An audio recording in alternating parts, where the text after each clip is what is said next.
Yes, thank you very much, dear viewers, for staying with us. We're back here at the Museum of Islamic Art, one of the largest and oldest museums in the world to resume this edition of Nile Cruise. The Museum of Islamic Art, the MIA, is considered one of the greatest in the world, with its exceptional collection of rare woodwork and plaster artifacts, as well as metal, ceramics, glass, crystal, and textile objects of all periods from all over the Islamic world. In recent years, the museum has displayed around 4,500 artifacts in 25 halls, but it houses more than 100,000 objects, with the remainder in storage. The collection includes rare manuscripts of the Holy Quran, with some calligraphy written in silver ink on pages with elaborate borders. And now, to talk to us more about the museum, we have the pleasure of hosting here Dr. Sabah Amin, curator at the Museum of Islamic Art. Dr. Sabah, thank you for having us. So you are hosting us, actually. Thank you so much. It's not Welcome vice versa. to Museum of Islamic Art. Thank you, Dr. Sabah. So let's talk about the history of this museum, if you will, one of the biggest and largest and oldest in the world. Give us a sense of when it was established, how it was established, by who, and so on. Okay, Museum of Islamic Art was established in 1903 in the time of Khedive Ismail. The idea of establishing this museum to collect Islamic artifacts from all over the Islamic world, to preserve and save them for the next generations. Right. Now, Dr. Sabah, how does this museum, how does it show the history of Islam? I mean, Okay. and this would mean, you know, that you would give us a general, you know, a look at what we have here. Okay, as you said, it's the Museum of Islamic Art is one of the largest museums specialized in Islamic art, as it houses about 100,000 of Islamic art, covering all branches of Islamic art from different period of Islamic history. Through the museum collection, the visitor can take a short trip in different countries to learn about it, how they lived, how they used the tools in their daily lives, the things that interest them the most. The museum is very rich, indeed. All right. So how is it different than other museums, Dr. Sabah? Okay, the museum is very special because, as I said, it's one of the largest museums specialized in Islamic art, and what makes it very special, it's exceptional collection that covers all walks of life. All walks of life, we can find rare woodwork, ceramic, glass, jewelry, music instruments, coin and weapons, everything you think you will find in this museum. All right, Dr. Sabah. So tell us about some of the collections that you personally love the most here. For me, I like the most of the Islamic artifacts, but I like the coins because we have gold coins From which eras? From all periods, starting with Umayyad period to Abbasid, Fatimid, all Islamic until we reach to the modern era of Muhammad Ali and his family. We have coins from all Islamic periods. Perfect. So MIA has gone a lot of expansions, starting from 83. Moreover, the building went through different stages of renovation, again, in the past 10 or 20 years. Would you shed more light on the expansions and the renovations that took place? Yeah, indeed. The museum gone through many developments. In 1880, the idea was started in the time of Khedive Ismail to collect the Islamic artifacts, but it was in the courtyard of Al Hakim Mosque. And it was named the House of Arab Antiquities. In 1903, when the number of artifacts increased, they were moved to a new building. This was in the time of Khedive Abbas Halmi II. In 1951, the name changed from the House of Arab Antiquities to the Museum of Islamic Art. At its now in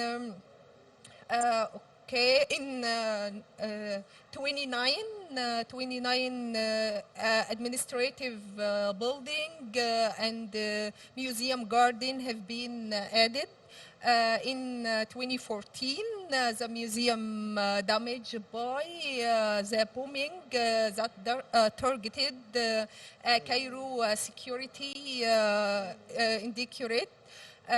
But the museum was restored and renovated until it reached to the form we see right now. Beautiful. So, as a museum curator, what is the part that attracts the attention of you, first of all, and then of the visitors? Okay, the museum is very interesting indeed. I like the whole halls, but for me, I like the daily life hall because the variety we can find in this hall. What express the luxury they lived in Islamic periods. We can find wooden heater with very nice decoration. We can find the music instruments. We can find jewelry made from pure gold and precious stones. It's very nice. About the visitors, I think it depends on the visitor age, education background, and their interest. But from what I noticed before, the most attractive hall, as I said, the coin and weapon hall. All right. So, Dr. Sabah, some series were filmed here at some, halls in this museum. How do you view this, and how far does shooting films or series at museums in general promote, this type of classical tourism? As for Museum of Islamic Art, there are no films or series have been filmed here because it's a classic and specialized museum more than anything else. And I think the films and series prefer historical houses and places because they are more suitable for the scenes. But it's very good. It's free propaganda for the historical places. How have you done with the times of Corona? I mean, how have things changed, and how did you get them back, and how far did you get back? Your visitors and the activity compared to pre-Corona. Museum during Corona pandemic, the museum was closed for a period, and after that, the museum was opened again with strict precaution measures. In the museum, there are devices to measure temperature. A mask face must be worn to warn the museum spacing. We can find signs indicated this. and we now we try to get the activity back. So we have an temporary exhibition about the coin from all over the periods, starting with the pharaonic period until the current events, like the mummy parade. It was yeah. The Royal Mummies Parade, yes, of Yeah, course, parade. earlier this year. But do you think that activity is back to normal, fully normal, as far as It's not fully, okay. not fully, but we are Okay. trying to make it. But the museum is totally safe for visitors. Sure, and we saw the the precautionary measures, the safety measures, the health measures. We can definitely affirm that. So, are your visitors mostly from Egypt, or are they from other countries? And what are the nationalities that come here more than others? Okay, I think museum attracts nationalities from all over the world, but we can say the museum attracts more visitors from London and USA due to the great interest shown by its institution in Islamic artifacts. As well as the museum receive many diplomatic and political visits Wonderful. from different countries that have embassies and relation with Egypt. Yes. The MIA contributes a lot to our society as it offers a variety of scientific and practical local handicrafts workshops that are on the verge of extinction. Would you tell us more about that? Yeah, Museum of Islamic Art especially is keen on handicrafts and the people who work in this field. So the museum always organizes events and handicrafts workshops to promote these industries that are about to disappear. We support this field a lot in this museum. Dr. Sabah, what about UNESCO's role in helping preserve the heritage, our heritage, the role of UNESCO? Yeah, of course, UNESCO has a great role to preserve heritage. As for the Museum of Islamic Art, UNESCO plays a big role directly or and indirectly during the explosion in 2014. Directly, UNESCO